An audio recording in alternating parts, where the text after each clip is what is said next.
సప్తమోక్ష క్షేత్ర యాత్ర Indian railways Bharat Gaurav south star rail tour times ఆధ్వర్యంలో బీసీల రిజర్వేషన్ ఇప్పుడు తెలంగాణ వ్యాప్తంగా చర్చకు దారితీస్తూ ఉంది. ముఖ్యంగా రాష్ట్రంలో కాంగ్రెస్ ప్రభుత్వం అధికారంలోకి వచ్చిన తర్వాత కులగణన చేపట్టిన తర్వాత బీసీలకు రిజర్వేషన్ ఇస్తామని ఏదైతే ఎన్నికల ముందు వాగ్దానం వేసిందో దానికి అనుగుణంగా కులగణన తర్వాత రాష్ట్రంలో బీసీల సంఖ్య 56% ఉన్న నేపథ్యంలో 42% ఇస్తామని చెప్పిన విధంగా దాని అసెంబ్లీలో కూడా తీర్మానం చేయడం జరిగింది. అదేవిధంగా నిన్న క్యాబినెట్లో కూడా రానున్న విద్య ఉద్యోగ రాజకీయపరమైన అంశాల్లో కూడా 42% రిజర్వేషన్ ఇవ్వడానికి మేము క్యాబినెట్ ఆర్డినెన్స్ ద్వారా చట్టం తీస్తామని చెప్పేసి కూడా తెలంగాణ ప్రభుత్వం ప్రకటించింది. ఈ నేపథ్యంలో మరి తెలంగాణ వ్యాప్తంగా ఉన్నటువంటి బీసీలు ఏమనుకుంటున్నారో బీసీ సంఘాలు ఏమనుకుంటున్నాయి, ముఖ్యంగా ఈ రిజర్వేషన్ అనేది దీర్ఘకాలికంగా అమల్లోకి వస్తుందా, దీనిపైన ఏమైనా చట్టపరమైన సమస్యలు తలెత్తే అవకాశం ఉంటుందా, కేంద్రం ఎలాంటి సంకేతాలు ఇవ్వనుంది అనే అంశానికి సంబంధించి మనం ఉమ్మడి ఆదిలాబాద్ జిల్లాలోని మనతో పాటుగా బీసీ సంఘాల రాష్ట్ర స్థాయి నాయకులు ఉన్నారు. వీళ్ళని అడిగి తెలుసుకునే ప్రయత్నం చేద్దాం. చెప్పండి, 42% రిజర్వేషన్ ఇస్తామని చెప్పేసి రాష్ట్ర ప్రభుత్వం ప్రకటించిన నేపథ్యంలో బీసీ సంఘ నాయకులు దీన్ని ఏ విధంగా స్వాగతిస్తారో, దీని ఏ విధంగా ఉండబోతుంది? కాంగ్రెస్ ప్రభుత్వం ఏ విధంగా అయితే ఏర్పడక ముందుకు వాళ్ళ కామారెడ్డి డిక్లరేషన్ పేరు మీద బీసీలకు రిజర్వేషన్ కల్పిస్తామని చెప్పి కులగణన చేపట్టిన తర్వాత 42% రిజర్వేషన్ కల్పిస్తామని మనం చెప్పడం జరిగింది. ఆ యొక్క బిల్లును అసెంబ్లీలో తీర్మానం చేసి కేంద్రానికి పంపడం జరిగింది. సో కేంద్రానికి పంపిన తర్వాత వాళ్ళు ఉన్నటువంటి సామాజిక కోణం దృష్ట్యా ఉంచుకొని ఆ యొక్క బిల్లును మళ్ళీ వాళ్ళు కేంద్ర ప్రభుత్వం కూడా ఆమోదించకుండా ఒక రాష్ట్రానికి సంబంధించినటువంటి దాన్ని త్వరితగతిన జారీ చేసే సాహసాన్ని రాష్ట్రపతి దగ్గర నుంచి కేంద్ర ప్రభుత్వానికి రాలేదు. దాన్ని దృష్టిలో ఉంచుకొని హైకోర్టు కూడా ఇటీవల స్థానిక సంస్థల ఎన్నికలు నిర్వహించాలని చెప్పడంతో మళ్ళీ రాష్ట్ర ప్రభుత్వం హుటాహుటిన మంత్రివర్గ సమావేశాన్ని ఏర్పాటు చేసుకొని ముఖ్యమంత్రి గారి ఆధ్వర్యంలో ఈ యొక్క బిల్లును ఆర్డినెన్స్ ద్వారా మేము చేస్తామని చెప్పడం కొంత హర్షించదగ్గ విషయం అయినప్పటికీ దీనికి సహజ అసాధారణాలు అనేవి చాలా ఉంటాయి. ఎందుకంటే మేము చేస్తున్నామని వీరు చెప్తున్నారు. అలా కేంద్ర ప్రభుత్వం ఏంటంటే ఒక రాష్ట్రం దృష్టిలో పెట్టుకొని తొందరగా మేమేం చేస్తామని కేంద్ర ప్రభుత్వం ఆలోచిస్తుంది. దీనిపైన మళ్ళీ ఎవరో ఒక ద్వారా కోర్టుకు వెళ్ళి దీన్ని వేడుగారు చేసే ఉద్దేశంగానే ఉంటుంది తప్ప ఇది బీసీలకు తగు విధంగా న్యాయం జరుగుతుందని అనుకోవడం లేదు. కాంగ్రెస్ పార్టీ మీద ప్రజలకు నమ్మకం ఉండదు. ఎందుకంటే గత 50 ఏళ్ళ పరిపాలనలో కాంగ్రెస్ పార్టీ మనం చూసినాం, అన్ని రకాలుగా చూసినాం. అంటే అడుగడుగునా నిత్యం ఏదో ఒకటి చెప్తూనే ఉంటారు, వాగ్దానాలు ఇస్తూనే ఉంటారు, మోసం చేస్తూనే ఉంటారు. నిన్న కూడా క్యాబినెట్ సమావేశం పెట్టి గంభీరంగా ఒక మంత్రి ముఖ్యమంత్రి అయితే మాట్లాడలేనే, మళ్ళీ రేపు పొద్దున ఏమైనా నా మీద బండలు పెట్టి కొడతారు, ఇంకేమైనా రాళ్ళు పెట్టి కొడతారు అని భయానికో మరి ఏందో ఆయన మాట్లాడలే. అంటే ఇంత పెద్ద అంశము మెజారిటీ పీపుల్కి సంబంధించిన అంశం పట్ల ఒక సంతోషంగా ముఖ్యమంత్రి గారు వచ్చి మాట్లాడితే మేము కొంచెం నమ్మేది. కానీ మరి పొంగులేటి సుధాకర్ రెడ్డి గారితో మాట్లాడిచ్చారు. మరి అది ఎటు అవుతుంది అనేది మాకు కొంచెం అనుమానం కనబడుతుంది. ఇప్పటికి 18 నెలలు అయింది ఎలక్షన్లు జరగకపోవడం వల్ల. వీళ్ళ గ్రామాలలో మొత్తం ఉండేది బీసీలే. తెలంగాణ సమాజంలో గ్రామాల్లో మొత్తం బీసీలు ఉంటారు. దాదాపుగా అంచనాపరంగా 6,000 కోట్ల రూపాయలు వీళ్ళ కేంద్ర ప్రభుత్వం నుంచి రావాల్సిన నిధులన్నీ అయిపోయి వాళ్ళ అభివృద్ధి మొత్తం కూడా కుంటుపడ్డది.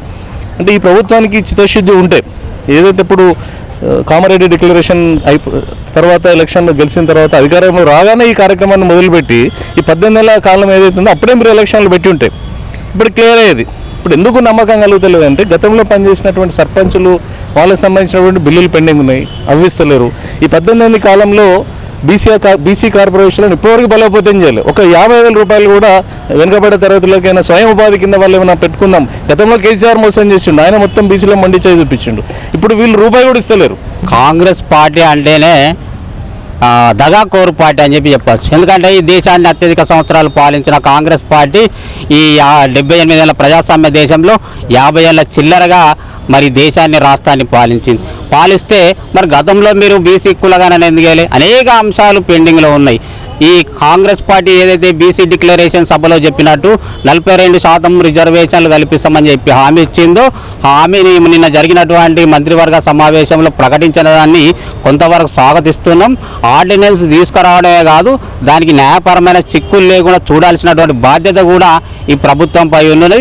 అలాగే కేంద్ర ప్రభుత్వం 9వ షెడ్యూల్లో చేర్చే విధంగా ఈ రాష్ట్రంలో ఉన్నటువంటి అన్ని పార్టీలను కలుపుకొని అఖిలపక్షంగా మరి కేంద్ర ప్రభుత్వం దగ్గర తీసుకుపోవాలి, బీసీ సంఘాలను కలుపుకొని తీసుకుపోయి మరి ఆ 9వ షెడ్యూల్లో చేరిస్తేనే మరి బీసీలకు న్యాయం జరుగుతుందని చెప్పి భావిస్తూ ఉన్నాం. ఇటు ప్రకటనలు చేయడం కాదు, చట్టబద్ధంగానే బీసీలకు 42% రిజర్వేషన్లు కల్పించాలి. అలాగే ఈ 42% రిజర్వేషన్లను ఏబిసిడి గ్రూపులుగా కూడా వర్గీకరించాలి. ఈ వర్గీకరణ లేకపోవడం చేత బీసీలలో ఉన్నటువంటి చిన్న కులాలకు మరి అనేక సంవత్సరాలుగా అన్యాయం జరుగుతుంది. కాబట్టి ఈ 42% రిజర్వేషన్లను కూడా అమలు చేయాలని చెప్పి కాంగ్రెస్ ప్రభుత్వం డిమాండ్ చేస్తూ ఉంది. చెప్పండి, ముఖ్యంగా కాంగ్రెస్ ప్రభుత్వం చేసిన 42% రిజర్వేషన్ గురించి ఏం చెప్పదలుచుకుంటారు? నిన్న జరిగిన రాష్ట్ర ముఖ్యమంత్రి ఆధ్వర్యంలో కేబినెట్ మీటింగ్లో స్థానిక సంస్థలకు పంచాయతీ ఎన్నికలు కావచ్చు మిగతా వాటికి బీసీలకు ముఖ్యంగా 42% రిజర్వేషన్ కల్పించడాన్ని మేము కాంగ్రెస్ పార్టీ తరఫున పూర్తిగా మేము స్వాగతిస్తున్నాం. ఎందుకంటే గతంలో మనకు టీఆర్ఎస్ ప్రభుత్వంలో టీఆర్ఎస్ పాలనలో కేవలం స్థానిక సంస్థలకు సంబంధించి 22% మాత్రమే రిజర్వేషన్ కల్పించారు. ఆ రోజు మేము చాలా ఉద్యమాల ద్వారా చాలా పోరాటాల ద్వారా మేము టీఆర్ఎస్ ప్రభుత్వాన్ని అడిగినాం. మాకు ఎందుకంటే జనాభా 56% ఉన్నాం కాబట్టి 56% మాకు మా జనాభా ప్రకారం మాకు రిజర్వేషన్ ఇవ్వండి అని ఎన్నోసార్లు మేము కోరినా కానీ గతంలో టీఆర్ఎస్ ప్రభుత్వం ఎప్పుడు కూడా పట్టించుకోలేదు.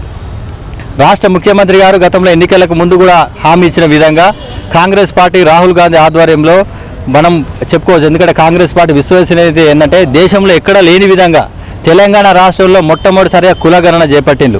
కులగణన కాదు అని ప్రతిపక్షాలు ఎన్నో విమర్శలు చేసినాయి. అయినా వాటిని తట్టుకుంటూ 55% బీసీల లెక్కలు చెప్పిండు. గతంలో మేము అడిగినాం, పందులకు కుక్కలకు ఆవులకు అన్నిటికీ కూడా లెక్కలు ఉన్నాయి, మరి బీసీలకు ఎందుకు లెక్కలు లేవు అని మేము చాలాసార్లు టీఆర్ఎస్ ప్రభుత్వాన్ని బీజేపీ ప్రభుత్వాన్ని మేము అడిగినాం. కానీ వాటినంటిని తిరగదోస్తూ కాంగ్రెస్ ప్రభుత్వం కాంగ్రెస్ పార్టీ గద్దెనెక్కిన తర్వాత బీసీలకు న్యాయం జరిగే విధంగా వాటి యొక్క లెక్కల కులగణన చేస్తూ 50% బీసీలు ఉన్నారు అనేది లెక్క తేల్చి మరి దేశానికి ఒక తెలంగాణ దిక్సూచిగా నిలబడింది. దాన్ని తెలంగాణ ఆదర్శం తీసుకొని బీజేపీ ప్రభుత్వం మేము కూడా కులగణన చేస్తూ అంటూ బీసీలను అయోమయానికి గురి చేయడానికి ప్రయత్నం చేస్తుంది. బీసీలకు 42% రిజర్వేషన్ కల్పించడానికి బీసీ సంఘాల తరఫున బీసీలుగా మేము పూర్తిగా 100% మేము స్వాగతిస్తున్నాం.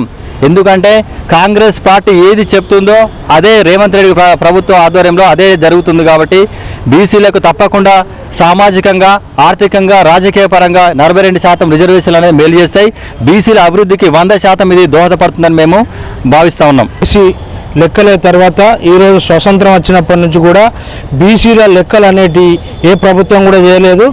ఏదైతే ఆ రోజు రాహుల్ గాంధీ గారు జోడో యాత్ర సందర్భంగా దేశవ్యాప్తంగా ఏదైతే యాత్ర చేసినప్పుడు బీసీల స్థితిగతులపై ఆయన ఒక అధ్యయనం చేసి రాబోయే రోజులలో భారతదేశంలో కాంగ్రెస్ ప్రభుత్వం ఏర్పడ్డ తర్వాత బీసీ గణన చేసి బీసీలకు మేమెంతో మాకంత అనే నిదానం ప్రకారం మీకు రిజర్వేషన్ కల్పిస్తానని ఆ రోజు చెప్పడం, ఏదైతే ఆ రోజు తెలంగాణ ఆ రాష్ట్రంలో ఎన్నికల ఆ వేళలో కామారెడ్డిలో డిక్లరేషన్ చేసి ఏదైతే తెలంగాణ ప్రభుత్వంలో ఆ రోజు చేసిన వాగ్దానాన్ని తెలంగాణ ప్రజలు నమ్మి బీసీలు నమ్మి తెలంగాణకు కాంగ్రెస్ ప్రభుత్వం ఏర్పడ్డప్పుడే వెంటనే ఏదైతే దేశంలో ఎక్కడి జరగ విధంగా తెలంగాణ రాష్ట్రాన్ని ఒక రోల్ మోడల్గా బీసీ గణాంకాలు చేసి ఇవాళ దానిని 55% బీసీలకు ఉన్నారు అనేది లెక్కలు తీసిన తర్వాతనే ఈరోజు రిజర్వేషన్ అనేది చేసిండ్రు. బీసీ సంఘాలు మాత్రం నిన్న క్యాబినెట్ మీటింగ్ తర్వాత ఏదో రాష్ట్ర ప్రభుత్వం నిర్ణయం తీసుకుని దాన్ని స్వాగతిస్తూ ఉన్నాయి. కానీ కొంత బీసీ సంఘాల్లో మాత్రం కొంచెం అనుమానాలు అయితే వ్యక్తపరుస్తూ ఉన్నారు. ముఖ్యంగా న్యాయపరమైనటువంటి చిక్కులు కూడా తలెత్తే అంశం ఉన్న నేపథ్యంలో దీనిని కేంద్ర ప్రభుత్వం పైన ఒత్తిడి తీసుకువచ్చి చట్టబద్ధత కల్పించాలని చెప్పేసి అయితే బీసీ సంఘాలు అయితే డిమాండ్ చేసినటువంటి పరిస్థితి కనిపిస్తుంది. వీడియో జర్నలిస్ట్ సంతోష్ కలిసి శ్రీనివాస్, ఆదిలాబాద్.